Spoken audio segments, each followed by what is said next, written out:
Assalamualaikum, selamat malam dan salam sejahtera. Sekarang kita sedang melihat kepada currency AUD JPY, template daripada Rizwan. Okey. Jadi sekarang ni kita start yang paling bawah lah, kita start yang paling bawah. So, saya buat macam ni.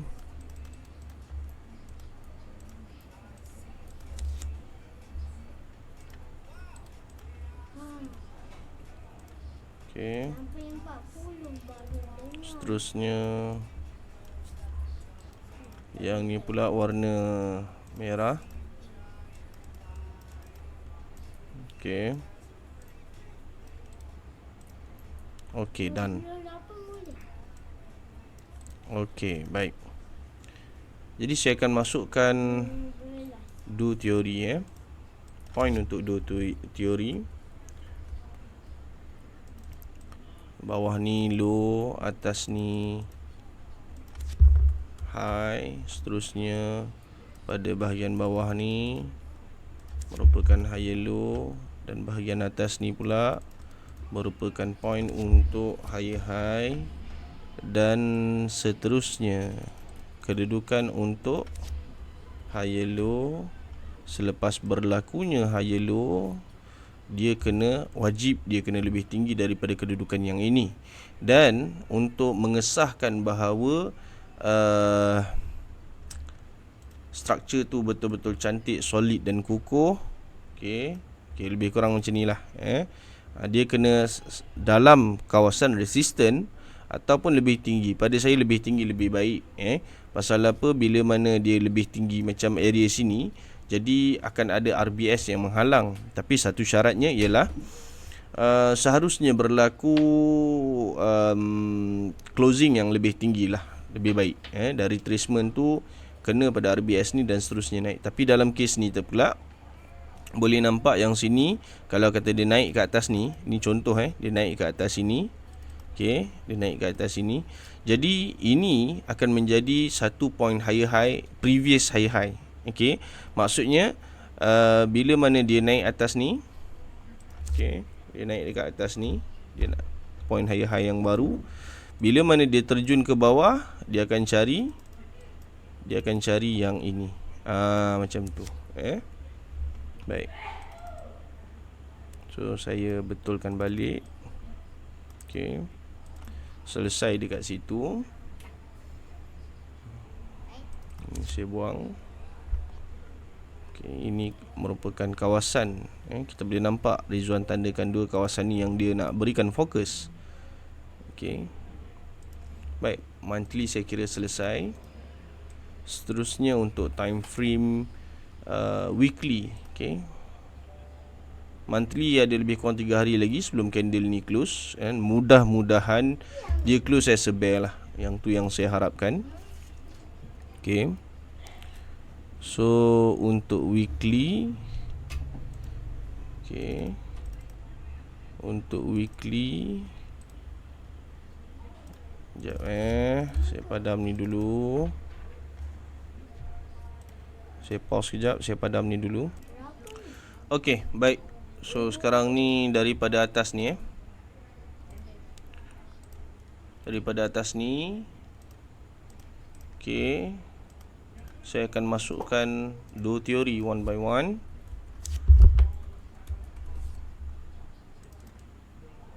High bawah ni merupakan point untuk low. Seterusnya pada bahagian atas merupakan point untuk lower high, dan bawah sini merupakan point untuk lower low.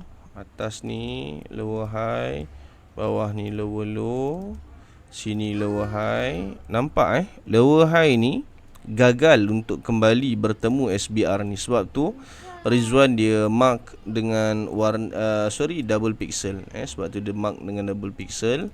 Dan seterusnya pada bahagian bawah ni lower low. Okey. Candle dah warna biru tapi masih lagi gagal dan dia dah membuat closing. So sekali lagi warna merah. Okey. Baik.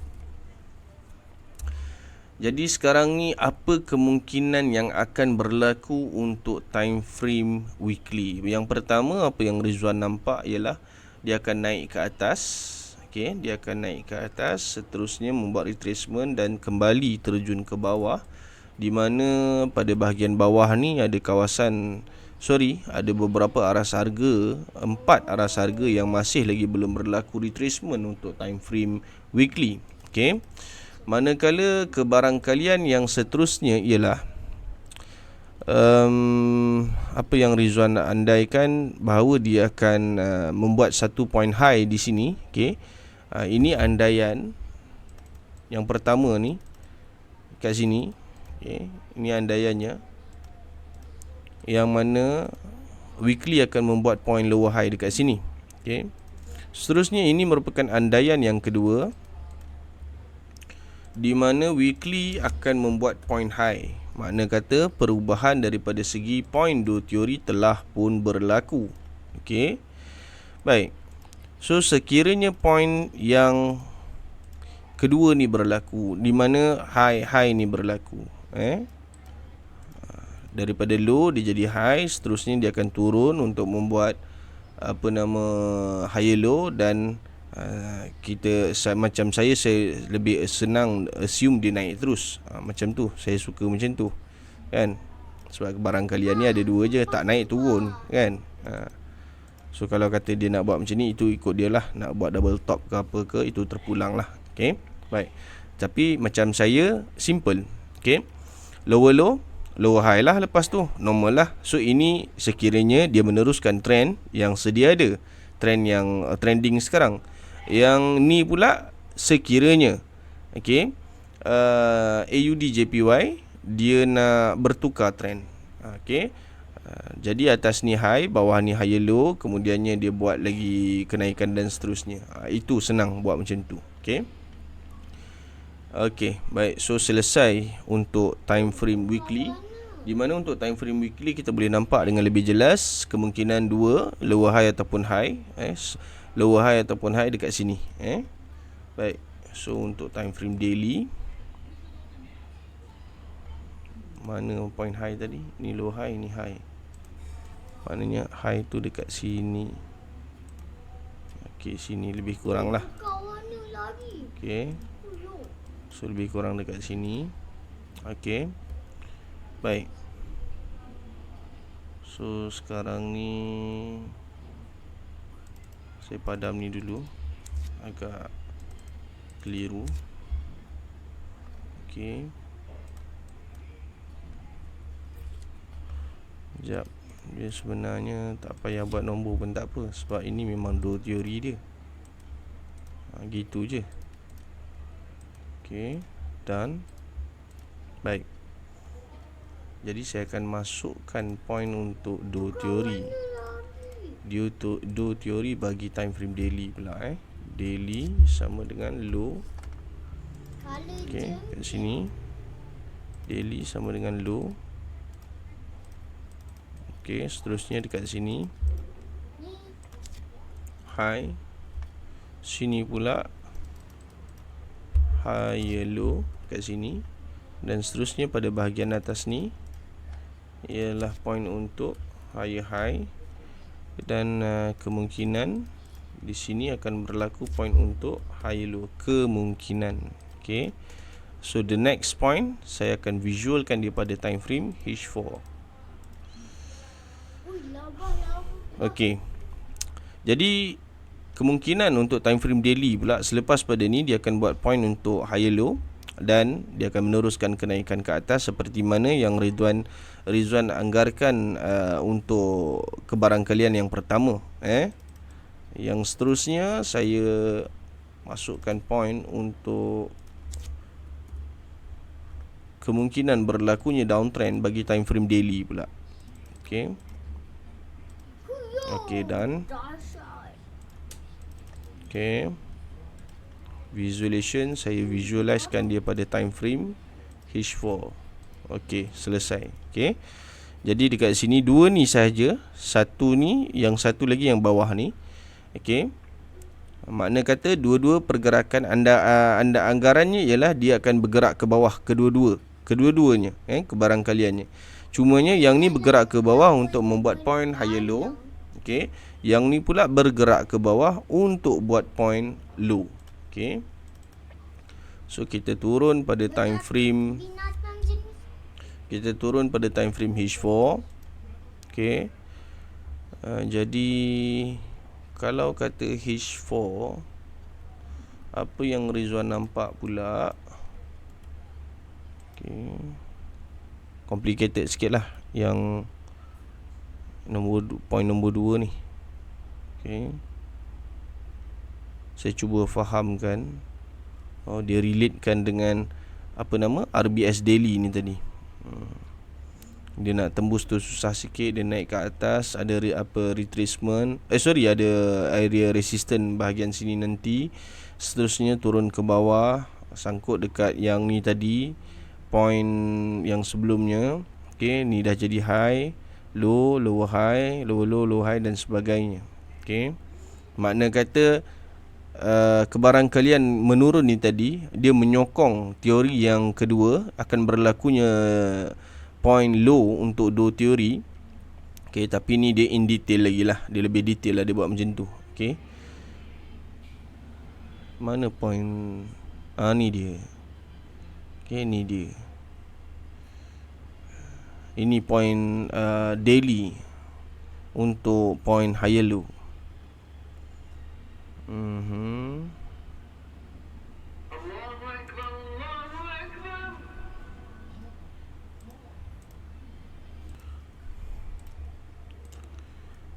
Okey. Baik. So sekarang ni okey, semua okey. Saya maksudkan daripada segi marking lah. Dan kita tengok H4. Okey. H1 ambil kau. H1. Okey. So ini pullback yang berlaku untuk time frame H1 lebih kurang besar tu jugalah dia punya size dia. Adakah kemungkinan akan berlaku sekali lagi pullback dekat sini? Wallahu alam, saya pun tak pasti. Tapi kita boleh semak, okay, antara logik ataupun tidak pergerakan ini akan berlaku.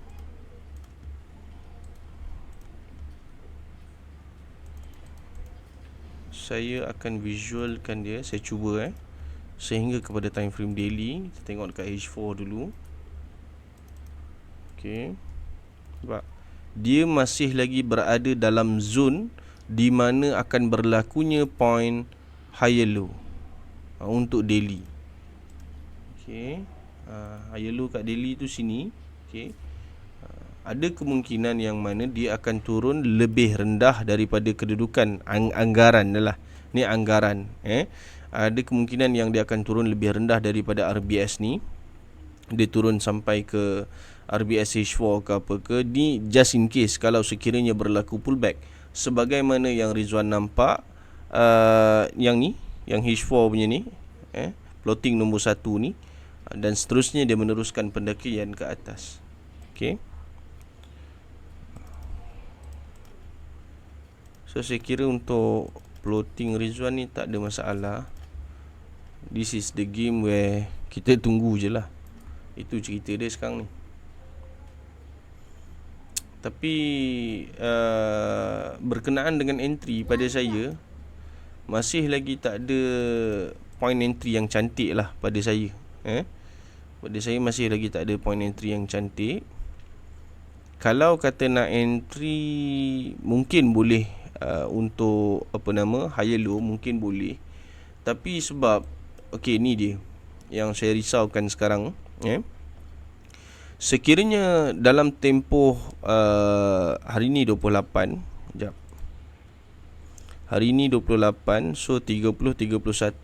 dalam 30-31 ni, just in case kalau sekiranya candle monthly yang berada pada time pada yang apa nama untuk currency AUD JPY ni, dia berjaya close in a bull, as a bull, bila mana dia berjaya close as a bull, bermaksud sekarang ni retracement masih lagi belum dikira kat sini, masih lagi belum berlaku retracement based on time frame monthly.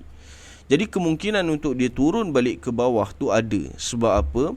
Shadow by bull. Itu yang agak merisaukan saya sebenarnya. Boleh sebenarnya, macam saya cakap tadi, nak masuk higher low ni boleh sebenarnya. Tapi itulah, sebab dekat sangat kan dengan closing 2 hari, Isnin dengan apa nama? Isnin dengan Selasa. Okey. Yang ni pun dia dah naik ke atas dah. Kalau dia naik ke atas sini, seterusnya dia turun balik ke bawah, cantik lah. Itulah yang terbaik sebenarnya. Dia naik ke atas dan dia turun balik bawah. Kalau kata buka candle ni, buka candle hari Isnin, dia terus melompat ke atas, kemudiannya kena pada SBR ni dan dia turun balik, okey lah. As long as dia tak close as a bull candle sahaja. Macam mana pun kalau kata boleh sebenarnya, direction untuk 2 hari akan datang ni, saya mengharapkan sebenarnya untuk AUD JPY dia bearish. Terus terang saya cakap, saya sendiri secara peribadi, saya nak dia close as a bear candle untuk time frame monthly. Jadi saya nak mana-mana time frame pun, weekly ke daily ke H4 ke H1 ke apa ke, as a bear. Itu yang saya nak. Dia close as a bear. Sebab tu bila mana saya nampak ada kemungkinan bahawa akan berlaku pengulangan pullback tu tadi, yang dekat sini ni kan, yang dekat sini, okey, ni yang paling tinggi sekali, boleh nampak dekat sini. Saya copy balik. Okey, tu dia shadow yang paling atas, shadow yang paling bawah. Retracement tu dekat mana? Dekat sini. Dia bayar hutang balik dekat mana? Dekat sini. Okey, yang ni dah batal. Maknanya dia bayar hutang yang sini lah. Okey, yang ni dia ambil support, benda semua tu. Yalah, ni apa nama, jenis pullback dia ada dua keadaan kan. So saya ambil daripada volume belah sini, di mana kalau kata kita ikutkan trend sekarang ni, jenis trend uptrend sekarang ni. Okey, dalam keadaan trend uptrend ni tadi, yang ni pun pullback juga. Yang ni bukan tak dikira sebagai pullback. Yes, ini pullback. Tapi antara yang ini dengan yang ini, pada saya yang ini lebih better. Pasal apa? Dia berjaya. Dia berjaya membuat retracement, dan rejection tu berlaku pada zone support. Kalau nampak dekat sini, makna kata seller tu dia keluar daripada pasaran totally. Memang dia keluar daripada pasaran, dan barulah buyer boleh masuk. Makna kata pergerakan daripada sini ke sini, dia adalah satu pergerakan yang kuat. Pergerakan daripada sini ke sini. Okey. Jadi ambil je shadow yang paling tinggi macam dekat sini, okey, dan boleh ukuran kekuatan yang sama untuk seller. Okey. Daripada pengalaman saya lah so far, tapi officially saya tak ajar lagi benda ni, sebab saya masih lagi dalam peringkat mengkaji based on technical. Sebab technical ni dia memerlukan banyak pemerhatian. Berbanding dengan data, dia senang. Kita boleh post out semua je dekat Excel, kita convertkan data tu benda semua, dan kita check, kita masukkan formula. So dia dah boleh filter satu auto. Benda tu senang, sangat senang. Terus terang saya cakap, just in term of kita nak kenal pattern je, itu je sebenarnya. Tapi technical ni tak ada daya lah. Saya memang kurang masa depan chart. So idea benda tu datang dengan idea. Sebab tu saya tak berani nak share secara public. Saya tak berani nak mengajar benda ni dalam kelas, sebab belum confirm lagi benda ni. Okay, tapi this is some kind of theory yang saya ada lah. Okay, itu sahaja untuk AUD JPY. Dan saya mohon maaf pada Rizwan, sebab saya tak dapat nak tunggu. Normally memang Rizwan dia akan tidurkan anak dia. Alhamdulillah, seorang bapa yang betul-betul komitmen, tinggi tanggungjawab dia. Alhamdulillah. Jadi itulah, saya mohon maaf sebab saya tak dapat nak tunggu Rizwan. Saya pun ada urusan saya. Saya ingat setakat ni je lah kot, insyaAllah. Kalau kata ada apa-apa, dan saya galakkan yang lain-lain untuk hantar template, share template. Jadi kita akan buat kita akan buat discussion kalau kata ada yang berkelapangan. Tapi bila mana saya tak done, bila mana saya tidak berkelapangan, jadi saya akan buat webinar yang private macam ni. Dan dalam masa yang sama, saya rasa mulai sekarang, macam contoh ada analisis apa benda semua ni, saya akan kekalkan. Saya tak akan bubuh nama ke apa ke. Kalau dulu saya buat profile macam ni, contoh saya buat profile, okay? Tapi mulai sekarang saya ingat mungkin saya takkan buat macam tu dah. Cumanya macam contoh yang ni saya akan remark. Yang ni daripada Tuan Nordin kita. Berapa hari bulan saya pun dah lupa dah. Okay, so saya akan bubuh kat sini. Okay. Yang ni daripada Izayuddin kalau tak silap saya.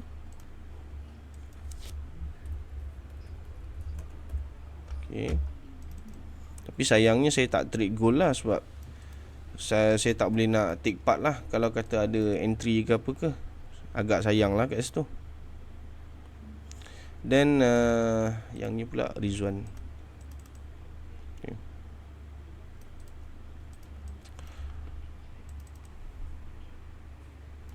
Okay.